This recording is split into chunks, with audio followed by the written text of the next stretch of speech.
These are really hard times that we find ourselves in right now. And I know a lot of people are scared. A lot of people have been affected and infected by this disease. But as believers, I want to let you know that the Bible says that we should not be anxious about anything, but we should pray about everything. This is not the time to be panicking. This is not the time to be scared. But instead, this is the time for us to stand in the gap and pray for our nation, pray for this world. This is the time for us to soak ourselves in the blood of the Lamb, because we serve a living God. The Bible says in Psalm 91, verse 1 to 11 that whoever goes to the Lord for safety, whoever remains under the protection of the Almighty, can say to him, "You are my defender and protector. You are my God, in whom I trust." He will keep you safe from all hidden dangers and from all deadly diseases.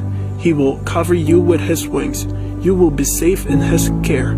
His faithfulness will protect and defend you.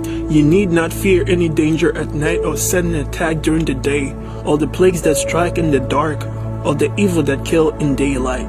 1,000 may fall dead beside you, 10,000 all around you, but you will not be harmed. You will look and see how the wicked are punished.